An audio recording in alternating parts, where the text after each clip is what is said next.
Ithiwa sinibingelela zonke indawo la sifinyela khona ngemsakazo wethu ehlukahlukene sifinyela kwaZulu Natal namaphethelo kalwa nguntozo wamaphisa igama lohlelo healthchat.gov.za sifinyela kubukhoma namhlanje sophongolo namaphethelo eBelgrade indawo ke enhle kakhulu la ophongolo olumanzi abomvu ngiyazi ke abantu basophongolo ngendlela abahlali bengena ngayo ngqongqoshe ohlelweni lakho namhlanje ke sifike qathatha ophongolo basishilo hayi cha bahlale bengena abantu basophongolo besimemeza bethi basikhonze kakhulu kulolu hlelo namanje ke sibona ogogo basibingelela bathi siyanazi sinibona kuthi bengazi nami sengihlele eBrit yazi into lento yokuhlelela ama celebrity inhle into yasezulwini ngqongqoshe asathathe thuba sikubingelele sihambe kangaka namhlanje siyabingelela Thokozo sibingelele kudokotela uShabalala sibingelele abalaleli bonke emakhaya nababukeli nalabo abasilandela kuma social platforms ethu sithi sanibonani Dumelang na Master Lochani njengoba seshilo ngqongqoshe sihambe sodwa ohlelweni namhlanje sihamba nodokotela uMamusa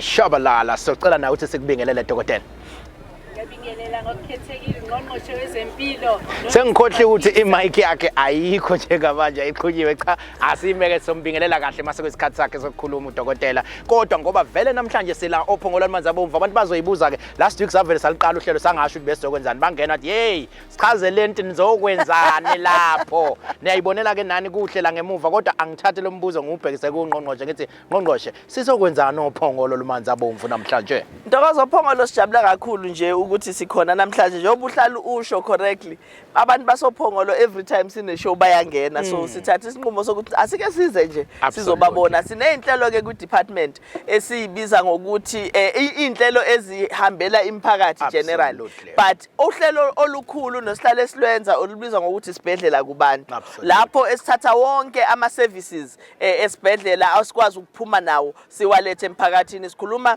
ngodokotela abamehlo odokotela abamazinyo ama physiologist bonke labo bantu siba nabo odokotela general so literally suke silethe isibhedlela njengoba sinjalo so sinalo lohlelo ke esinalo lana kodwa in the process of that sine program futhi esi-engage nabantu abasha lapho esikhuluma khona ngokuyiphatha kwabantu abasha nokuyivikela nokwezempilo nje okuthinta abantu abasha which includes ukuthi abantu abasha bayivikela kanjani ekutheni igciwane lengculaze lingabangeni kodwa uma ngabe kukhona eselibangenile benze njani ukuze nabo baqhubeke baphila impilo engcono ngiyazi ukuthi ngaphambi kuba uze la esesikhona ngoba siseholo la lihli iholo la eBelgrade ophongolo uqale kodwa ngenela imizi nemizi omunye ngifice kuphuza itiye lapha na wangihabulisa wathi uhlale ngibona active ucela ngiphuze itiye nami ngayithola sengiphuza itiye mawungena la kubantu ngena ngathi ukuthi nihabulishe kancane maningena umuzi nomuzi la bathina abantu manixoxa nabo impela Ntokozo siqale sangenela imizi and ukungenela kwethu imizi ziningi izinto esizikhulumayo lapha noyokuqala nje ileyo ukuthi yebo ngokomthetho umthetho wokusiphoqa ukugqoka ama mask usususiwe umthetho wokuthi asitale siqhelelane sekususiwe kodwa thina njengomnyango wezempilo ngoba siyazi ukuthi igciwane lisekhona futhi uma ngabe singanakile lizoqhubeka lithelelane sihamba ke sikhuluma udaba lokuthi cha hayi abantu abaqhubeke nokugqoka ama mask kakhulukazi uma ngabe umuntu eyibona ukuthi uhlala nabantu abadala abantu mhlambe immune system yabo compromise okusho ukuthi abanye abagulayo abona ukuthi igciwane lingangena ngokusheshsha lisheshe libagulise but nje siyaye sithi cha siyabagqugquzela abantu ukuthi abawagqoka ama mask uma ngabe bebona ukuthi lezo zimo lezo babhekene nazo noma ngibona ke lana ukuthi hayi ababaningi impela abawagqokile ama mask kodwa phela umthetho awusasho ukuthi asisagqoke manje so ngeke sibaphoqe but siyabacela laba abahambayo nabahlala nabantu abancane abadala emakhaya ukuthi abawagqoke but bese siphinde sikhuluma indaba yokugoma ukugoma ke selokhu kwasihlula nje Ntokozo njenge province yaKwaZulu Natal sahlulwa yiwo wonke amanye ama provinces and kusihlula lokho hayi ngoba umnyango wezempilo ungenawo imigomo yingoba abantu bakithi bona bathatha isinqumo abanye ukuthi cha abezugoma abanye bathi hayi bazokubalekela bazophinde baphume so sihamba sigqugquzela futhi lelo vangeli lokuthi ukugoma okwamanje kuseyiyona nto esinayo yokuvikela noma yokwenza ukuthi igciwane leCovid-19 lingasigulisi kakhulu so siyabacela abantu bakithi ukuthi bagome so njengoba sihamba ke singena imizi nemizi sisuke sihamba nodokotela sihamba nonesi bakwazi ukuthi babagome uyabona nje komunye umuzi sithena sangena khona sathola ukuthi ingane iyagula noma abantu abadala sebegomile uthi ubhuti esimtholayo cha ngiyabonga ukuthi senifikile kodwa phela hawo ngoba nikhona nazi ingane ziyagula zinezinto lana emzimbeni engingaziboni kahle udokotela ubekhona edruzane zavele zangena bayihlola ingane so siyasiza ke nalo hlelo lwethu liyasiza ngaleyo ndlela. Ayi uyabona ke ngiyathanda ukuthi uhulumeni useyiyela ngqo endlini zabantu ngiyaqala mina lokho ngazalwa uhulumeni ayiyele ngqo endlini nomuntu afike ethi ayisengifike nayo yonke nodokotela abahlinzayo nama psychologist ayangena khona la wonke umuntu ukhona la ikakhulukazi ke la eBelgrade namhlanje esibhedlela uyayibonela nawe ukuthi ehliphi ayikho iservice engekho ngithanda ngoba ngqongqoshe kukhona nalaba abalekelela besilisa mawufuna ukusika inyama lapha yanga phambili bayayisika cece uyishiye khona la khona namhlanje so ke indaba lezi ezimnandi ngempela ukuthi uhulumeni useyangqo kubantu ayoyibhekelela bona abantu basophongolo ke ngiyabazi bahlele ngempela benomdlandla wozani ke la eBelgrade namhlanje eCommunity Hall nize nizoyitika nani ngama services njengoba sikhona khona la. Ngqongqoshe ngiyathanda ukuthi usalusa usithintela kuCovid ukuthi ke ngoCovid into esekhona ngiyezwa nje uyasho ukuthi abantu abasawagqoka ama mask kodwa ke into esekhona yini uCovid nanokuthi ke ngokubuka kwenu sithini message yenu manje ngento yeCovid nanakho ukugoma. Ntokozo uCovid usekhona. Absolutely. Uyabona nje njengoba sihlale senza sinikeza ama infections osuku nosuku. Uma sibuyele emuva siyobheka infection yango Sunday isonto leli siphuma kulona abantu abathelelwa noma bafika kithina babetheleleke ngegciwane leCovid-19 bawu77. Absolutely. Ngo Monday sathola abantu abawu107. Yabona iyakhuphuka. NgoLesibili saya ku69, ngoLesithathu kwawu53, ngoLesine kwawu64. Now uma ngabe uneyinamba eziyaphambili ziyemuva njengoba sisho kuyakhombisa ukuthi igciwane lisekhona. Kuyakhombisa ukuthi abantu kusafuna baqhubeke bazivikele ngoba uma bengakwenzi lokho sizoloku sibona namhlanje zehla kusasa zikhuphuka yabona bese singazazi ukuthi simiphi. So siyabacela abantu abagulayo nabane immune system compromise sikhuluma ngabo bonke nje abantu abaku chronic medication hayi ukuthi sizoze sithi obani wonke umuntu ozazi ukuthi kukhona amaphilisi awadlayo abayivikele. Kungakuhle ukuthi bathi nabehamba behlangana nomphakathi bawagqoka ama mask ngoba i mask ivikela umuntu oyakuyena iphinde ikuvikele nawe ukuthi igciwane lingangeni kuwena. So kubalekile ke ukuthi naba abantu impilo yabo manje kube yibona abayithathayo bayigadi. Njengoba bengeke ngasho ke ngendaba ye vaccination cha ngona sisenenkinga kakhulu asikafiki ngisho ku3 million lo esasikhulume esasucelile sisela ku2.8 million siyakhuphuka kancane. So abantu bakithi ngempela siyabacela ukuthi abahambe bayogoma so that noma limangena igciwane lingabe selibagulisa kakhulu. Ngqongqoshe iviki leli siyesibe sibuka futhi nezindaba ezishisa ibunzi kuleli viki. Kuleli viki kuphume indaba kwabe indaba ukuthi uAuditor General ukhiphe ireport mabeyibeka bayibeka ukuthi kuphume ireport. Thina ke siyafisa ukwazi ikhona ni report esikhishwe uAuditor General nanokuthi ke ukusithatha usibeke ukuthi ke iprocess le iprocess esebenza kanjani kodwa nje kubaleke ukuthi sazi ba bathe abeyindaba makhona izinto ezibhutshukayo base bekhipha sekuphume ireport. Manje ke base nabanye ke bekotela ke ngoba khona nabanye abahlali bekotela ke nabanye baze baxoxa nabathi ijazi aligcwala umoya basho izinto abayishoyo kodwa ireport kaAuditor General iphumile kanti futhi manisebenza noAuditor General nisebenze kanjani usibeke nje sithumbeni. No asibonge Ntokozo asiqale ngokuthi uAuditor General okumcwaningi mabhuku kahulumeni unyaka nonyaka yonke iminyango kahulumeni uyacwaninga amabhuku akhona uhlelo lolo oluqala ngoMarch every year kwenzela ukuthi kubukweke ukuthi ngonyaka odlule kusetshenzwe kanjani kodwa uAuditor General akabuki lo nyaka kuphela kuyenzeka nje akathatha isinqumo sokuthi cha ufuna ama file eminye iminyaka yaphambilini. So iprocess kaAuditor General uAG iyayithi ngoMarch uyafika abantu bakhe bafika eminyangweni ngokuhlukana kithina bayafika eminyangweni wezeMpilo basho ukuthi kulonyaka sicela nisikhombise lama file sifuna ama file asesibhedlela eTshelejuba sifuna ama file aseclinic iBelgrade sifuna ama file ase head office ama file ukuthi kuklinwa kanjani konke lokho yimiphi imali eniyisebenzisile niyisebenzise kanjani ebese konke lokho kuyakhishwa kunikezwe uAG ebese ke kwezinye izikhathi ngoba angithi asuke singazi ukuthi usuke efuna na efuna ukubonana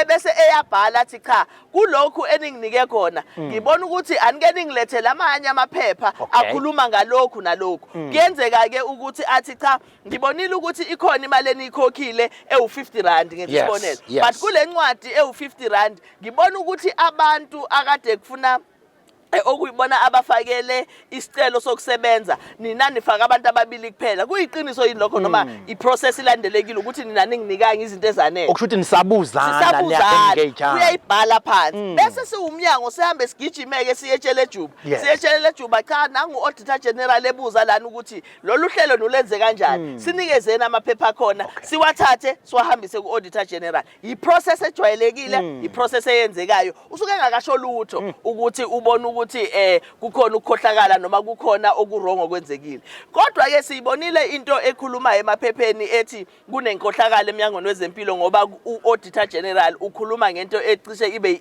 irregular expenditure kubalekile sichaze lokho ngoba phela irregular expenditure ayisho ukuthi kukhona inkohlakalo eyenzekile irregular expenditure iyachaza ukuthi eclinic eBelgrade bekudingeka amabhandishi awu50 amabhandishi awu50 ayeseyathengwa iclinic yaseBelgrade through uMnyango wezeMpilo kodwa sibona sengathi bekungafanele kulandwe labantu abalandiwe noma kunikezwe iprocess kube ile sibona sengathi iprocess ilandelekile kodwa asikho happy ngokulandeleka kwayo so irregular expenditure isho ukuthi la kukhona into engenzekanga kahle kodwa okungasho ukuthi iprocess okungasho ukuthi imali idliwe kusho ukuthi imali isebenzile yasebenza entweni eright kodwa mhlambe eclinic bese bephelelwe amabhandishi basheshe basale sebethatha abantu abaseduze endaweni kanti bekufuna abalandela uhlelo oluthize bangalilandela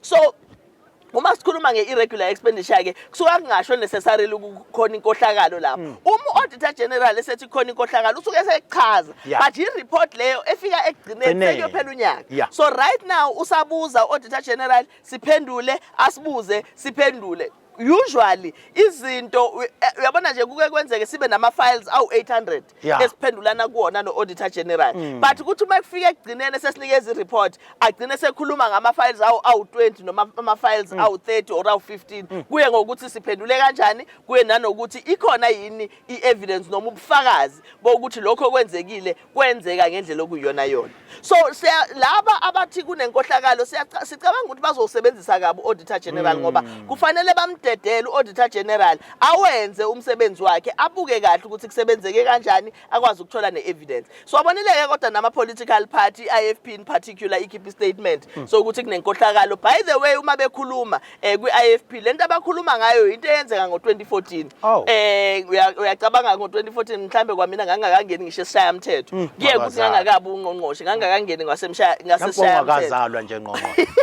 ngakakhetha akazi ukuzala ukuthi kanjani manje so bakhuluma ngento abayibuyisela ngo2014 siyabacela ukuthi izinto zika Auditor General nama reports akufanele sizenze zibe political ngoba kufuna uAG simdedele arun iprocess yakhe ngendlela okuyiyona yona kodwa ikakhulukazi lo obhale istatement esikhuluma ngalento waku IFP umuntu ohlalayo kwi-portfolio committee yakwa-health and izinto ayiraisile sebake bayibuza kwemnyangweni wezeMpilo kwi-portfolio committee baphendula so sikubona nje lokhu kupolitika nje kusho ukuthi bese bethola ithuba lokuthi bathathe lento bayisebenzise bayi-abuse kodwa bona bayazi kahle ukuthi i-process yaka-auditor general isebenza kanjani siyabacela ukuthi abamdedele u-auditor general enze umsebenzi wakhe mangikulalele kahle ngqongqoshe ngathi uthi kimi ayikaphumi le report bona sebethi iphumile ayikho nhlo kusane work in progress uAuditor General usabuzana nani ukuthi lokhu kwenzeke kanjani nisaphendulana naye kunjalo okwenzeka okuzogcina ekugcineni imibuzo Auditor General akade eqale nayo ukuthi kufika isikhathi sokukhipha i-report ibisiyehle kakhulu ngoba sobe sesikwazile ukukhombisa ukuthi cha lokhu sakwenza ngalendlela lokhu sakwenza ngalendlela ebesaphinde kwesinye isikhathi nje sesimchazelile ukuthi cha nalo uhlelo esasenze ngalo aphinde abuza ukuthi buphi ubufakazi nginika u5 days ukuthi ningilethele ubufakazi sihambe siyobufuna ubufakazi esibhedlela noma eclinic noma ikuphi lapha ekhona siphinde sibuyise azafika egcineni kathi hayike ubufakazi ngibutholile angisenandaba nalolu daba nakhe nazi indaba engisele nazo anilungiseni la anenzekanga kahle anenzanga kahle lapha kodwa asikafiki lapha mina phela bese ngithukile nami ngqongqoshe mangifunda lapha emaphepheni hayi isiphumile ireport bese bemsholo futhi ukuthi u10 auditor general akukho la kuyena engathi uyasho bayamsholo bona laba bambhalelayo futhi ukuthi usethe wathi kodwa ke ngqongqoshe siyabonga ukuthi usuyiclarifyile ukuthi cha iba khona le process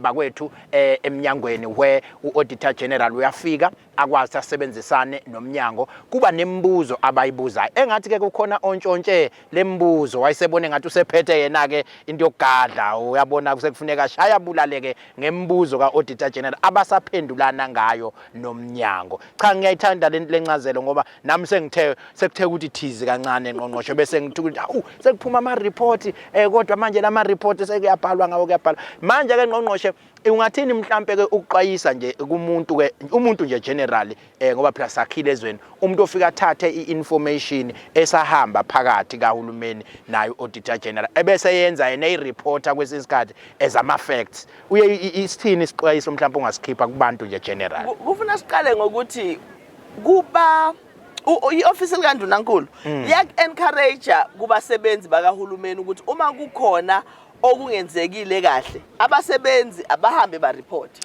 ukuthi izinto azenzeki kahle okungayona ke inkinga leyo uma ngabe kuthiwa kune whistleblower but nalabo bantu abayikhipha i-information siyabacela ukuthi abakhiphe information correct bangakhethi bangathathi lokho abacabanga ukuthi ku right ngaleso sikhathi abayikhiphe nje i-information njengoba injalo nabantu ke kodwa ababhalayo nabakhulumayo umuntu akakhuluma esenama facts uma ngabe ekhuluma futhi asho into oshiwo anga interpret yena ukuthi njengoba uauditor general ebhale kanje kungenzeka ukuthi uchaza ukuthi cha bhala lento eshiwo uauditor general ukuze nathi sizokuthemba in future uma ngabe kukhona okunye ophinda ukusho no ngqongqoshe ngiyathemba ukuthi uyichaze kahle kakhulu le ngeke ke siphinde mhlambe sizwe ke nabanye sebesihubha bethi cha i-report ithe kuukuthi ngoba isi-clear icacile futhi ngiyathanda mayicacela umphakathi lokuwona ofidwa i-misinformation ukuthi ke kube wona ocacelwayo ukuthi cha ezinye zezinto abanye abantu bayithatha beyisebenzise ngendlela errong ngoba mina ngiyakubuka nje ukuthi umuntu mayengafika kimi kusathiwe Ntokozo uyakwenza nokuthi aphume nesegijima esethi hayi uNtokozo sekuthiwa ukuthi sho lo muntu unezinto zakhe nasuke eyisebenza ngendlela yakhe kodwa ke asikho lapho kwanamhlanje kuyothi mhla yaphuma ke report bese ke siyakwazi ukukhuluma kahle ngoba enye into yenza ukuthi umnyango ungakwazi ukukhuluma kahle ngalolu daba ukhululeke ngoba kuse udaba oluphakathi ka auditor general nomnyango mawusuqala ukhuluma ngalo kakhulu usuphazamisa yona ke futhi loluhlelo lweaudit ngoba uma ngabe siqala sikhuluma siphendula manje kuzoba sengathi sesihambela uauditor general phambili kanti kufuna uauditor general simnike ispace sakhe sokuthi awenze umsebenzi ayenze investigation decide ukuthi cha ngalokhu ubona kanje ngalokhu ubona kanje bese khathi sikhuluma ke siumnyango wezempilo so akulungile ukuthi sibuzwe imibuzo auditor general asayibhizi ne-investigation yayo ngoba kusho ukuthi simosha noma siqiviza ukwenza njani ukudunga futhi siyadunga uyayiphazamisa i-investigation ka-auditor general absolutely no ngqongqoshe ngiyazi ukuthi isikhathi ke asikho ngakwena namhlanje iningi indlela onazo nezinyo sazozenza la uphongo ludlula uziyofika phansi eThekwini ngoba uhulumeni obhizi so ke ngizocela ukuthi ngikhulule manje ukuze sikwazi ukusala nodokotela uMamusa esizoqhubha naye uhlelo sibonge kakhulu mhlambe awugcina nje kaNgqongqoshe ngaphambi bahambe no siyabonga kakhulu Ntokozo siyabonga nje nosemphakathini wasophongolo ukuthi uphume ngobuningi uyabona nje uma ngabe uhlelo lethu silikhipha kanjena abantu bengafiki siyasiphatheke kabi ngoba kusho ukuthi nathi asenzi izinto ezidingwa abantu so njengoba bephuma bebaningi kangaka abantu basophongolo kusho ukuthi ngempela lo hlelo lwesibhedlela kubantu bayalidinga nabantu abasha sibabonile bebaningi lapha begcwele sakwazi ukuxoxa nabo kusho ukuthi nakhona kuyasitshela ukuthi inhlelo lezi ezinjena kufuna siqhubeke nazo siyabonga kakhulu nakwezinye indawo sizofika bahlale besibuza ukuthi siyafika yini emakhaya Belgrade ke sisemakhaya futhi igama nje ngenhlanhla lebhade laba isingisi Hawu igama nje kodwa kodwa cha nje lutho. futhi la ngithe mangena impela hayi kusakhala ngisho ukikilikiki iqude absolutely cha siyafika impela emakhaya futhi mabesizwa siphesheya kothukela bengathuka abantu siyaya nephesheya siyaya yonke indawo naphesheya kothukela siyasakaza akukho la singayikhona Ushilo ugogo wathi ukhuluma ngathi udlula emzini wakwazi. absolutely futhi uthe ucela ukugibela imoto yami namhlanje okusho ukuthi ngqongqoshe kubalekile ukuthi mawenza lolu hlelo ube nemoto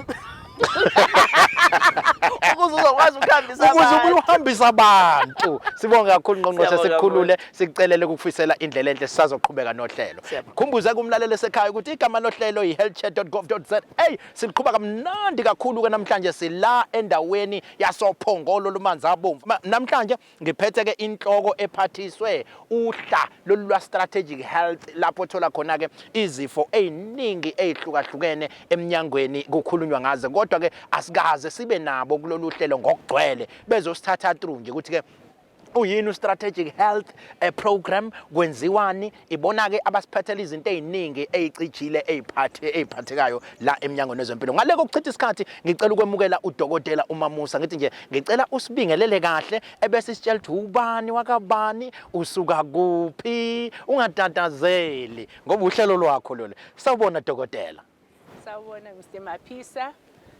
Mina nginguMamusa wakwaShabalala ngisebenzela uMnyango wezeMpilo under i-strategic health programs. I-strategic health programs ama-programs ezempilo nje ahlanganisa ama-programs amaningi.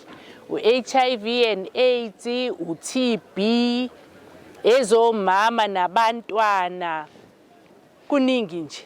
Okubalekile nje empilweni kukhona la absolutely and uhlelo olukhulu kakhulu ngizothanda mhlambe ukusithatha nje sibe ikakhulukazi ngaphansi kohlelo leli oluthinta ingculazi ziningi inhlelo enazo lapha yangaphansi kohlelo oluthinta ingculazi ikakhulukazi nje bade sila sikhulume sakhulumisa nento ethinta uprep nje bade sihlangene nabantu abasha yini le kade niphathela abantu abasha lapha kuma programs ade ninawo ngaphakathi usithathe nje usibeke esithombeni oba ngiyazi ukuthi yize noma siyabantu abathi kubantu abasha siqhuquzela kakhulu ukuthi ke beqale beyithibe athi umuntu ngiyayithiba mina anginikeli ezintweni zocansi ngisemusha kodwa siyazi phela ukuthi bahamba behluleke bese kuba nezindlela ezinye ke lokunibeka ngoba iqiniso lithi akusekho umuntu okumele ngabe usasuleleka ngengculazi kulesikhathi samanje esiphila kusona mhlambe awusithathe nje usibeke ukuthi ke nakulezi indlela deninazo la kodwa ukusiqala nje ngala kwangculazi uqobola ukuthi imapha ama programs eninawo athinti kakhulukazi lohlelo lwengculazi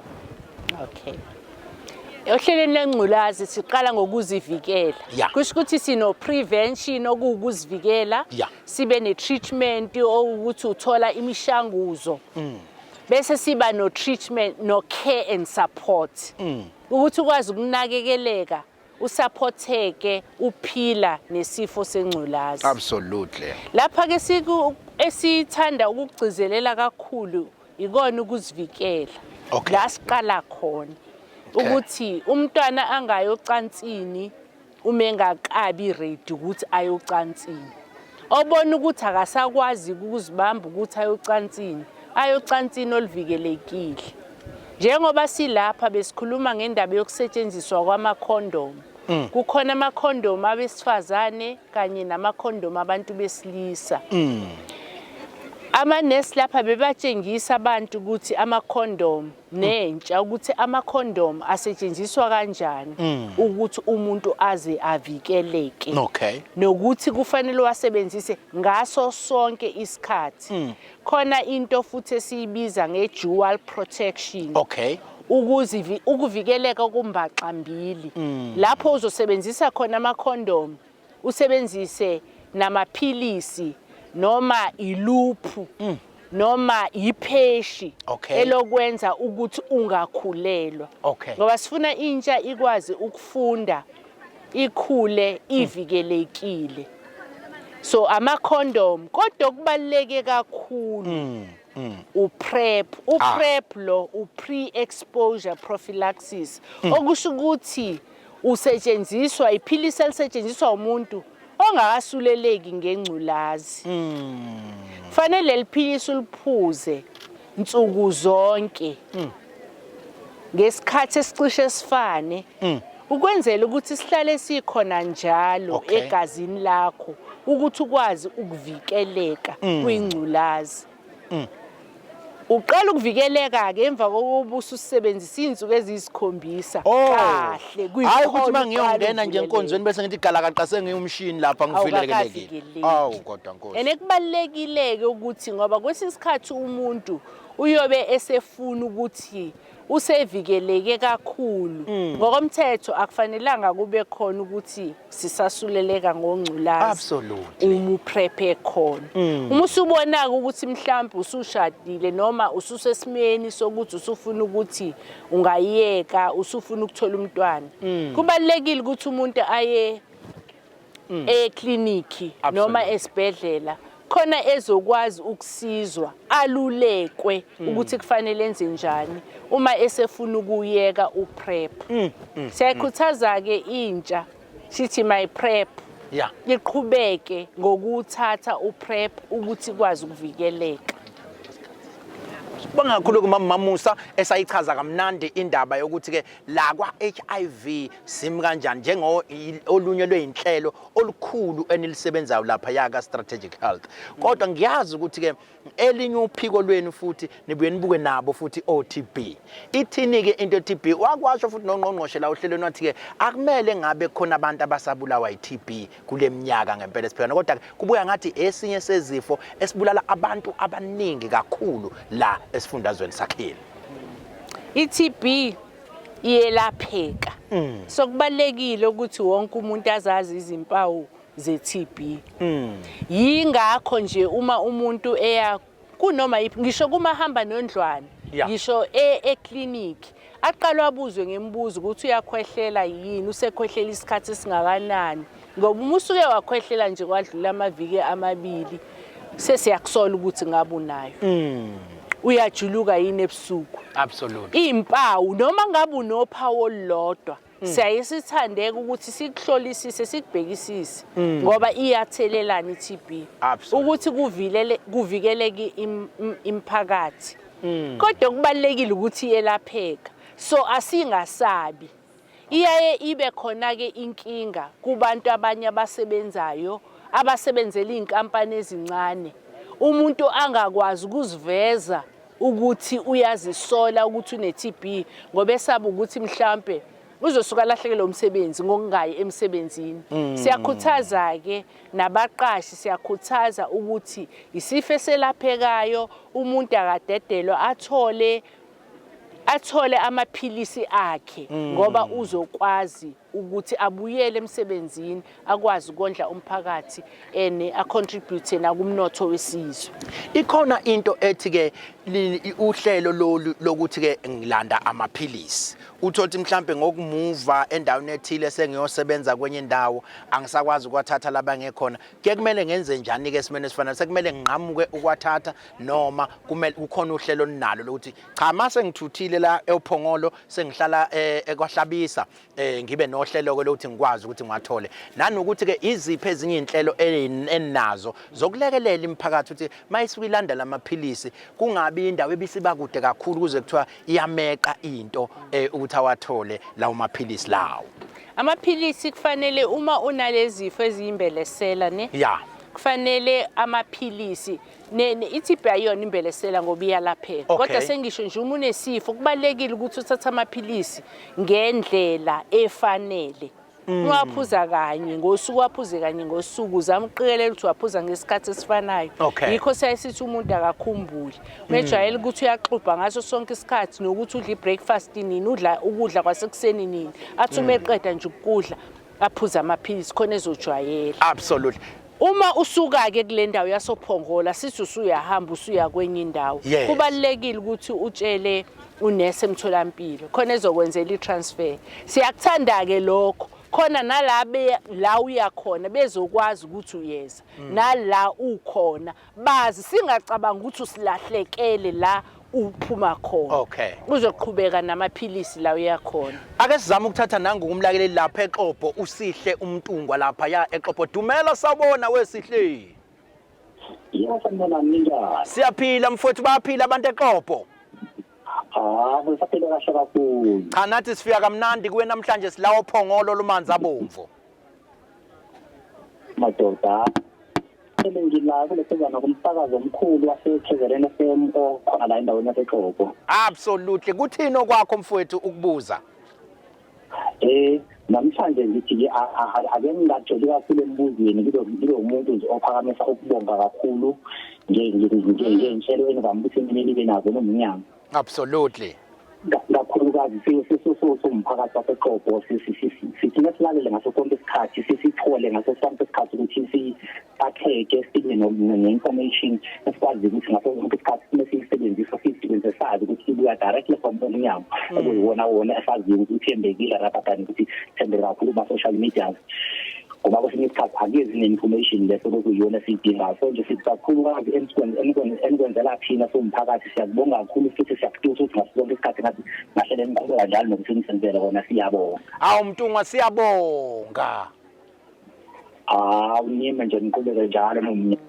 Sime njalo hayi uyayizwela ke yazi ngiyafisa uNgqongqoshe uyilalele le ndaba emnandi kangaka bathi bayabonga nje abantu ukuthi hey umnyango lo oyihambelayo imphakathi bayabona amanesi bayabona kuyenzeka nanansi imsakazo siyafinyelela kubona siphinde sathi ngoba sila emphakathini osophongolo sizosondeza nezintokazi ezindala ezithi ihlale zisibona lapha ya kumabona kude namhlanje awusondele intokazi endala ukuba bingelela ubatshela ukuthi ubani kahle kahle. Ngiyanibingelela nonke endaweni yase-Backgrade. Nonke umnyango wezeMpilo amakliniki izikhulu obani. Nami futhi ngiphinde ngiyibingelele. Absolutely. Ngoba ngila. Ngoba nasi isangoma sethu la ngisuka kuso esikhulu. Yebo. Zibalulekile ezempilo ngendlela eyisimanga. Zibaluleke mawuqala nje uphuma eminyango. Yes. Uye endlini yangasese. Ubuye ugeza izandla ngensipho, ubuye usanitize. Ingane mayiphuma uzinake zisanitize. Zibaluleke kakhulu yabona nje lo mntwana lona lo Nomagugu lo ngaze ngasho ngathi kwaba nesige sathi uNomagugu yiqile kwangafanele kusho njalo. Absolutely. Ngoba uNomagugu uhlakaniphile. Ngiyamlalela ithi kumbuza lensizwa ibuza ngilalele ngiyezwa zibaluleke kakhulu bakithi. Ama-TB siyasizakala. Mina nobaba ngafika kamnjani ngethuki. Angethuko othukayo. Bathi gogo sizocheck ama-TB ini ngithi lethana amapasi ngithi lethani ngithi vukani nikhohlele nini. Khwehlelani. Bathe bayabuya bazowathatha. Khwehlelani. Zibaluleke kakhulu mina ngijabule kakhulu Nkosi yami. Asayitholanga phela intombi endala ithi ubani isuka kuphi nendawo. Mina ngizalwe Dumbe. Ngagana kwaDlamini. La emaleyini isiteshi iFesampongo. Lapha emaleyini khona lapha ePongo. Ibongo zami ngongqabo zemithi ziyabamba ziyashukula. Ibongo zami. Ngigane kwaDlamini myeni wami siwahamba. Wangishiya. Kodwa mina mangingathi nje ngiyafika ngizothi ukuthiza yiza ungavuma lapha. Cha ke angisayi lapho. Angisayi impela. Cha mama awume njani kana sizoliqhuba udaba lakho lumnandi ake selapha kwaNongoma ubaba umyeni Nongoma niyaphila baba umyeni. Siyaphila baba njani? Siyaphila wena umkhaya wami phela ngizokunika isikhathi eside. Umkhaya. Bathini kwaNongoma?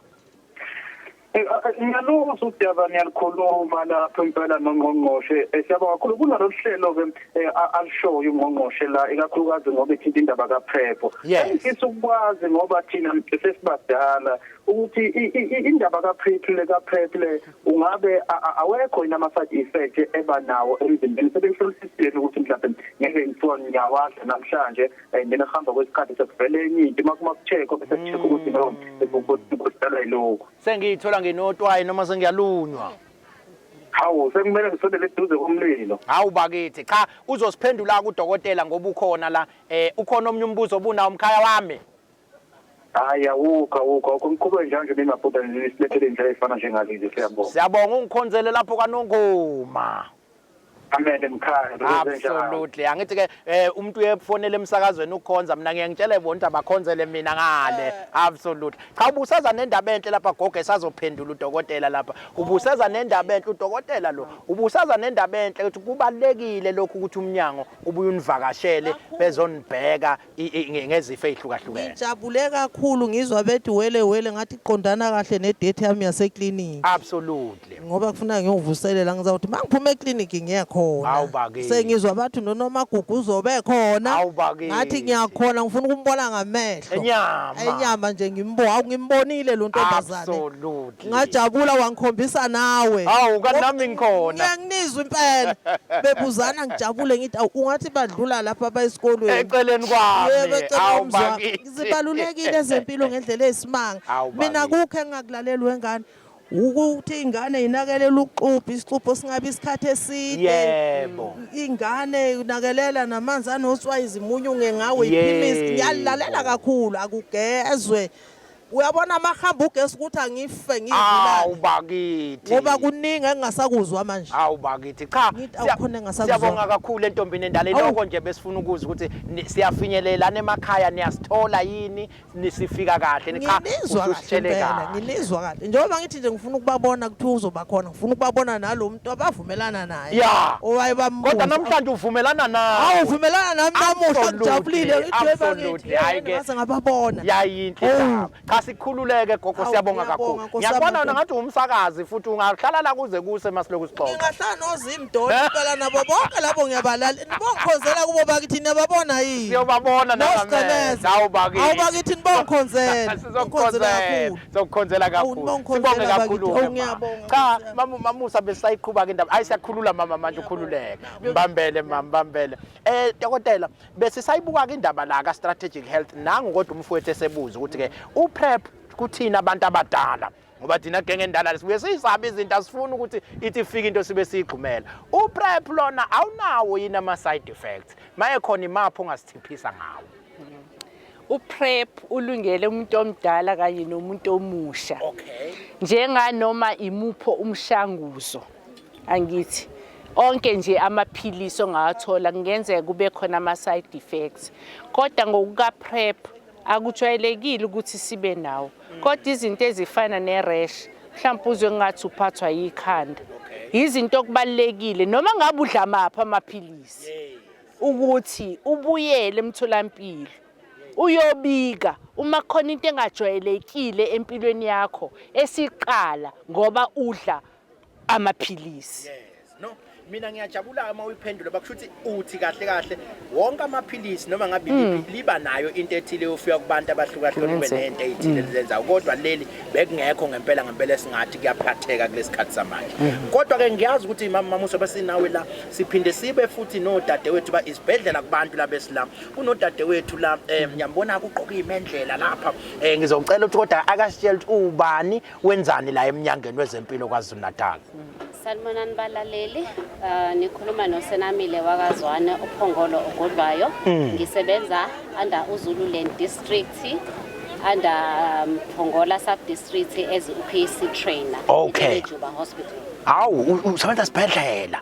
Hayi uyabona phela umuntu osebenza esibhedlela siyamhlupha isibhedlela into enkulu kakhulu etshele eJuba. Cha sike sakuzwa la ukhuluma ngentsha ngalento ekuthiwa ukuhlela umndeni. Okuyinto ke futhi eyinye yewing elapha kunina Dr Mamusa kodwa esizocela ukuthi udadewethu ake sithathe through ukuthi ibaluleke ngani lento kuyini ukuhlela umndeni futhi ibaluleke ngani lento yokuhlela umndeni.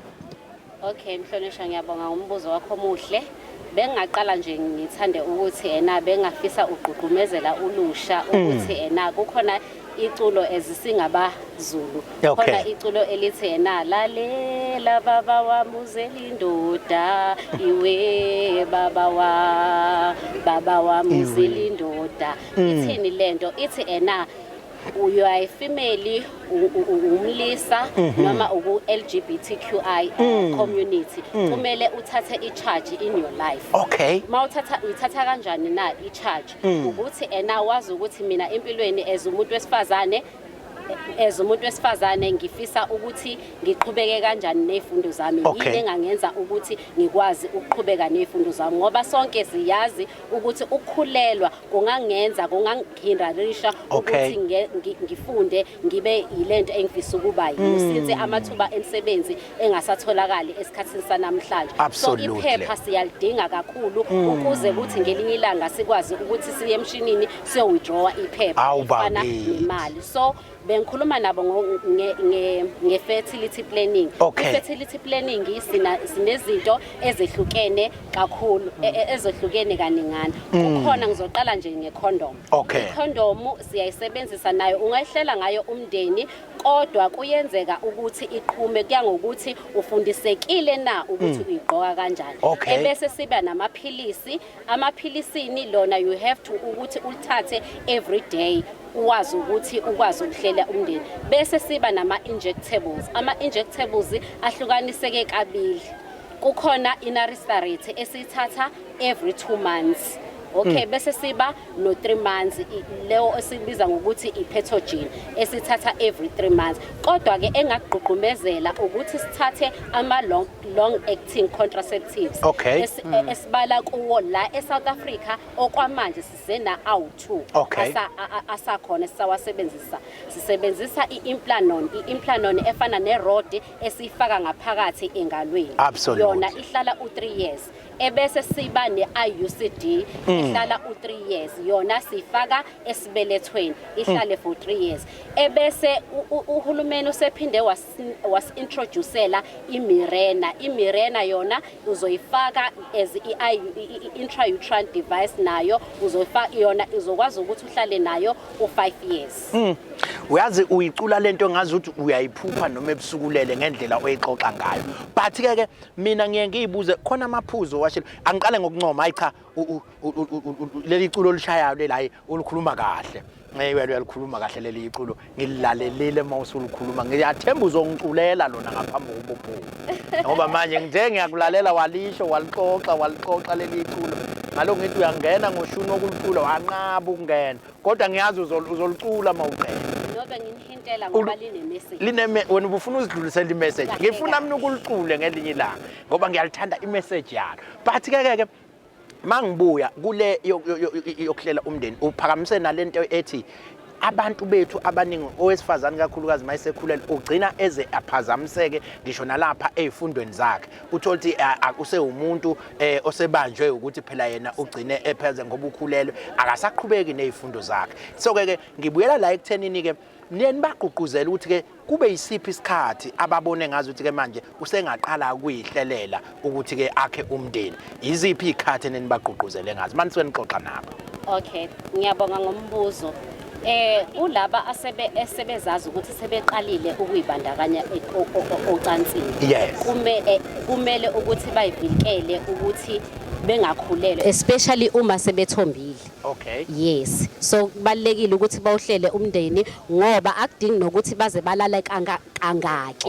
Ngisho ngalala kanye kenzeka ukuthi sihlale isisu makuukuthi bese kuyisikhathi sokuthi ena usuku-ovulation lapho usufertile khona kakhulu. Yebo mhlonishwa. Omunye ke ekhaya uzobuza ukuthi ke njengoba isimo ke sesaba amaqhaphesha nje emsebenzi kayikho futhi kuyisikhathi la esibona ngazi ukuthi intsha icindezeleke kakhulu amathuba omsebenzi awekho abanye uthi noma esefundele ngisho ukufunda uthi amathuba kodwa omsebenzi wona ngempela ngekho niyeni ke manikhuluma neyouth ngezimene ezifana nalezo makuthi uzwile emhlonishwa ngisaqala ngithe masingacula leli ukuthi uzele indoda I meant ukuthi you must take charge as a man in your life. Ukuthi ungwesifazane, ungwesilisa noma ukule LGBTQI community. You need to take charge of your life. Njengokuthi uhulumeni usilethele ama-clinic kodwa sithola sisemakhaya singakwazi ukuthi siye emtholampilo. Ngiyakalekisa abantwana abasha banamhlanje banengcindezi kakhulu sikubiza phecelezi i-depression abanye size sibathole ukuthi bazibulele singakashaya isikhathi kanti ukubethwa uyile waye emtholampilo kukhona esikubiza ngokuthi esikusebenzisayo ukuthi i-mental screening tool esilisebenzisayo esiyibonayo ukuthi no lo muntu ukuyirisk yokungenela ngapha kwa mental illness. So sikwazi ukuthi sisheshe simcounselishe mawukuthi sekungaphezulu kwamandla ethu simrefer to ama psychologist or kuma social worker ukuthi angenelele esimeni sakhe kunokuthi azegcine eseyibulele. Yes. Abantu bayangithethisa emakhaya bathi mangisakazela kaNongoma ngihlale ngisho njalo ukuthi ngaNongoma mangisophongolo ngithula ngisho ukuthi ngisophongolo. Kumbe umlaleli silishapkhoma uhlelo sophongolo ehholo lase Belgrade la uMnyango wezeMpilo ulethe isibhedlela emphakathini. Kugcweleke kuyaphuphuma la njoba nizwa kunomsindo njengaka siqolise ke umsindo ngoba siyazi kweminye emsakazo yethu kube sekuqhamuka kuumsindo omkhulu abantu kugcwele kuyaphuphuma la sisakaza bukhoma singaphandle nabantu bangake la ke ake sikuthathe umbuzo engizocela ukuthi uthathe emva kwalomlaleli engizomthatha umbuzo othi lo manqika ke ngokuhlela niyenithini ke ake siqale ngananga uSabelo Magwaza eManguzi bayaphila abantu eManguzi weSabelo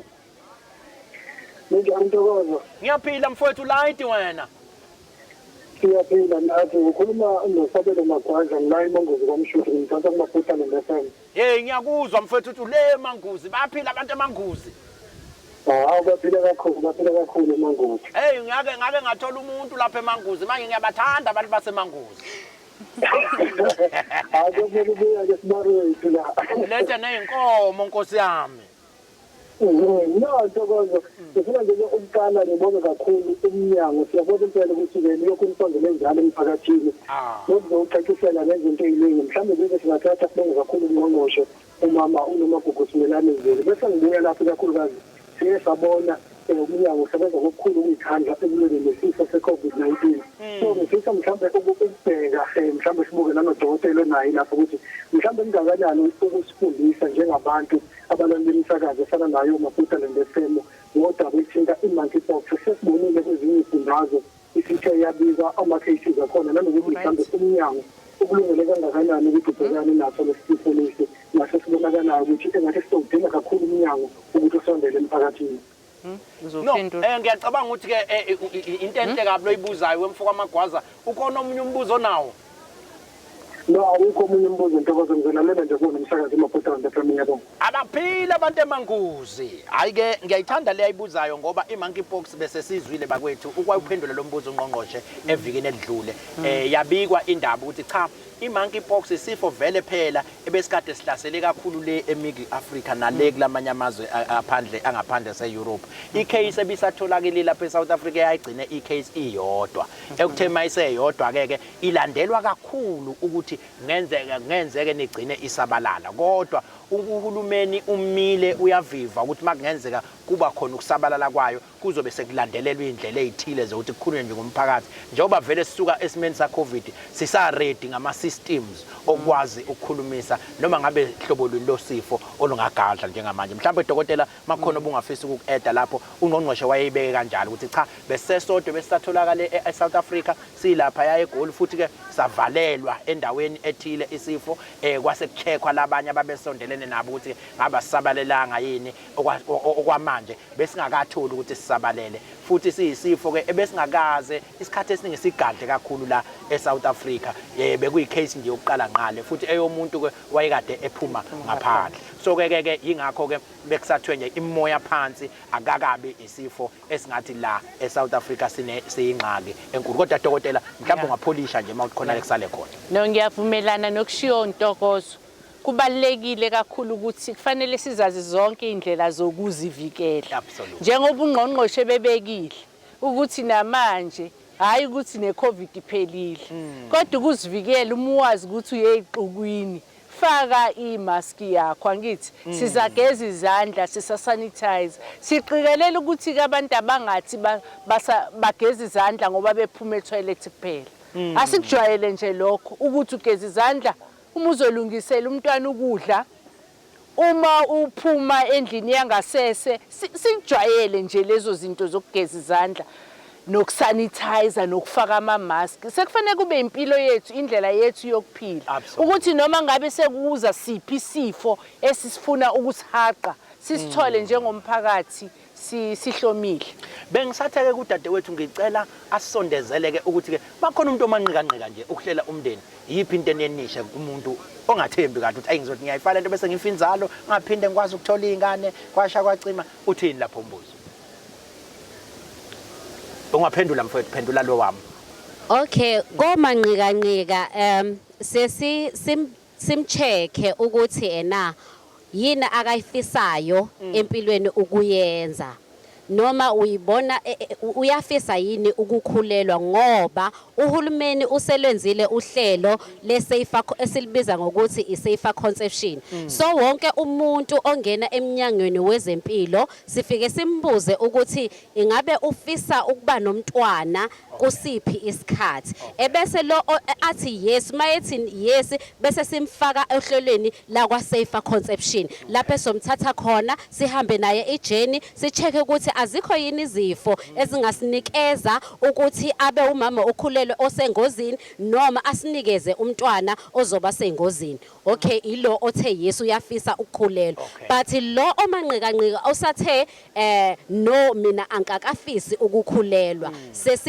Simkhuthi ukuze azi ukuthi yini emenza ukuthi angafuni ukukhulelwa, simgqugqumezele kulelo phupho lakhe ukuthi yini emgqugqumezelayo ukuthi cha mina ankakafisi ukukhulelwa. Ebese ke sihlala naye phansi simchazele ngezinhlobo esinazo zokuhlela umndeni. Siyesiqhugqumezeleke ngokwesifiso sakhe sigqugqumezele ama long acting njengoba sengeke ngachaza ngaphambilini. Uyabona ke masuke sihambela la ezibhedlela kuthiwa ukhisimusi nango New Year. Yebo mhlonishwa. Sisuke siyo welcome ama Christmas babies. Yes. Nango New Year welcome ama New Year babies. Yes. Ikhathe iningi sifica izingane ezino 13 years. Yes. 12 years.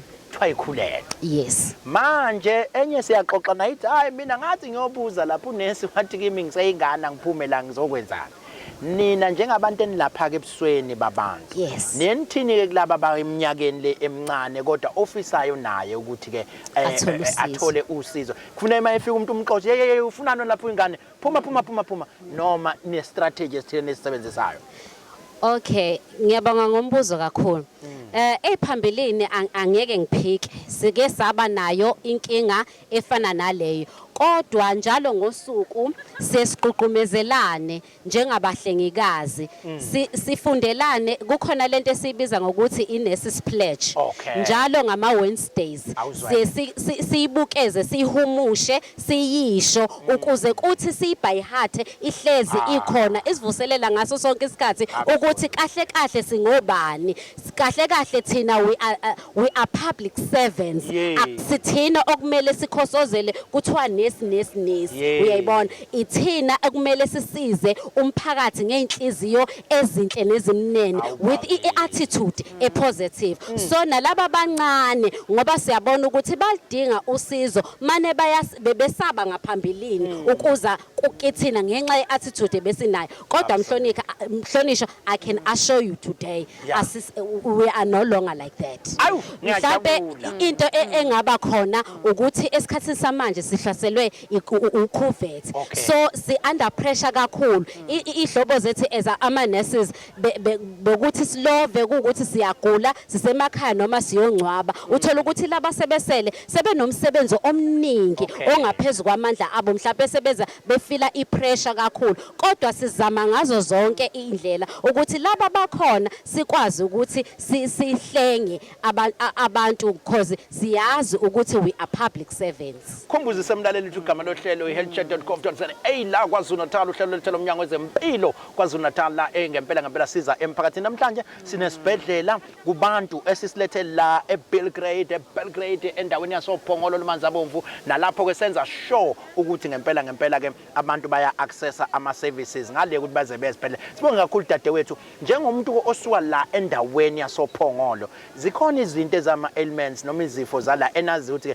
zibahlasela kakhulu abantu bala uphongolo nongathi ke bakwethu nansi into esibona ifufusa iproblem la endaweni siyacela ke nize esibhedlela sethu etshele eJuba nize sibheke ama clinic ethe endaweni ethile manisuke nibona lokhu kufufusa yini obungawudlulisa umlayezo wakho ogcina ebantwini bala uphongolo lomanzi abomvu. Ngiyabonga kakhulu ngethuba msakazi Ezululand sihlaselwe kakhulu isifo sendlala esikubiza ngokuthi phecelezi malnutrition. Absolutely. Inkinga yabazali banamhlanje. Bancane bathola abantwana bese bancane ebese bebona ukuthi angimane ngingancelisi angiqhubeke nokufunda kanti uyakwazi ukuthi ungabe ufunda ngapha ubukwazi ukuthi expressele umntwana ukhame phecelezi yes ulikhama ubisi liyakwazi ukuthi lingahlala efrijini izikhathi ezithile ungakwazi ukuthi umkhamele and ubisi lwebele lumahala luhlezi lushisa lunawo wonke imsoco noma phecelezi ama nutrients adingwa umntwana be it you are HIV positive or not uma HIV positive kumele uqikelele ukuthi udla umshanguzo ngenhlahla ke namhlanje sesinalo iphilisi lokucindezela iHIV esilibiza ngokuthi intombi enkulu udolutegravir uDolutegravir uyasebenza from first regimen uyasebenza from second regimen uyamthola na ku third regimen so liyashesha kakhulu ukuthi licindezele igciwane ukuthi lingazandisi egazini ukuthi lingadluliseka emntwaneni so bantu bakithi mphakathi wakithi ngiyaqhuqhumezela ukuthi asincelise ibele kuphela kuze kuba umntwana uba na 6 months noma ngabe ke usena 6 months mase na 6 months uyakwazi ukuthi lokho esinakho ekhaya akudinga ukuthi masenza igrosa ngithi le eka amahle le eyomndeni eka boy lithina amagama namhlanje ngebhathi sengilibele singakwenzi lokho singakuhlukanisa lona lempuphu esinayo ekhaya akathathe umzali enze iporridge afake irama phakathi afake ipeanut butter afunze umntwana uzokhula kahle ngoba sithi one home one garden uzongena engadini athathe ispinach asiphekisise asicube asinikeze umntwana abe emncelisa abe emnikeza phela lokhu phecelezi esikubiza ngokuthi ama prophylaxis ukuthi umntwana angadluliseleki ngegciwane ngoba vele naye umama uyacindezela kahle igciwane nengane uyayinikeza lokho esikubiza ngokuthi ama prophylaxis dadewethu wasiweza uyazi ke mamusa usiwenze nami ngaba umuntu ofisa ukubuya ngiyofundela ubunesi ke manje lapho uziyaqeqeba udadewethu lapha yabo mamusa ke sizomkhulula udadewethu manje aqhubeka ayosebenza bengizocela ke nawe ukuthi usigoqele uhlelo isikhatha sekho ngakuthina ukuthi ke u-strategic health lo ubusasibeke kahle ngawo izinto ongagoqa nje ngazi ukuthi umphakathi ungayilindela ngempela eminyangweni ngaphansi kwalolu hlelo la strategic health programs iziphi inhlelo ezibalekile ngize zokuvikeleka esifweni sengculaza isifo se-TB nokuthi umuntu angakhulelwa engahlelile ukukhulelwa nokuthi indlala sifana endlala nutrition under strategic health programs ukuthi abantwana siyayisibona sabona ngesikhathi kunezidubedube ezweni la eKwaZulu Natal singalaleli izindlela zokwenza ubisi ezingalunganga siqhubeke siye emtholampilo umuxakekile ngoba kufanele abantwana ukuthi nemiqondo yabo ikwazi ukukhula kahle badle ngendlela kodwa kukhule esinxusayo sicela ukuthi umuntu odla imishanguzo or amaphilisi ethi odla nje amaphilisi awathathe ngendlela ngaso sonke isikhathi sicela ukuthi if uba nenkinga ekudleni amaphilisi ubuyele emtholampilo khona uzosizakala absolutely siyacela ukuthi abantu bangayeki ukuthatha amaphilisi ngoba sebezibona bengcono ngoba lokho kubabuyisela emuva okungenzeka ukuthi uma sebegula sebeyesibhedlela sekufanele sibanike iregimen ehlukile kunale akade beyithola siyabacela futhi ukuthi abantu baqikelele ukuthi uma kufanele beyoxilengwa esibhedlela ngoba siyayisiye sithathe lento okuthiwa i-viral load ngokwaka HIV baye ukuyoyithatha ngoba iyona eyenza ukuthi sikwazi ukubona ukuthi igciwane selifadalele nokuthi umuntu asekwazi ukuthi athelele omunye umuntu kodwa ebephila nalo igciwane isikhathi yazi sihlale sisimbi mani ngoba ngiyakubona ukuthi iningi nale information sengizwa nale ukuthi usukwazi ukulithithi balisa lize ligcine lingasadluleli komunye umuntu isikhona into enjalo hayi ke bakwethu sobuye simbuyise kudokotela ngelinye ilanga isikhathi sihlale ngempela sisiphoxa kodwa ke angikhumbuzisa abantu bakaZulu Natal njengoba eshilo uNgqongqoshe wezeMpilo kwaZulu Natal uNomagugu Simelane ukuthi ke iCovid bakwethu isekhona abantu abaqhubeke nokuphila njengalendlela bese siphila ngathi social distancing umuntu umuphe nje long distance relationship manisuke nixoxa ubeme lapha buqamama nimele lapha buqamama kodwa ke khona enye ke dokotela engachazwanga la ukuthi ke kwakuthiwa singabe sisaqhawulana manje asazi noma ngoba sekunqamuke zonke lento siyaqhawulana noma sange ndolwana manje makuzobingelelana ubonani beze becishe kokugqimzana ngamakhanda omnye ulethe isandla omnye ulethe indololwane beze beyohedana ngamakhanda ungasazi uzokwenza njani kodwa ke ngelilanga siyoyicacisa mhlambe leyo sesithole kahle ukuthi kuyaqhawulana indololwane noma sekuhedwana ngamakhanda lolu hlelo ke bakwethu asivalelisi siyesisho kamnandi sithi ke kulungile ke baba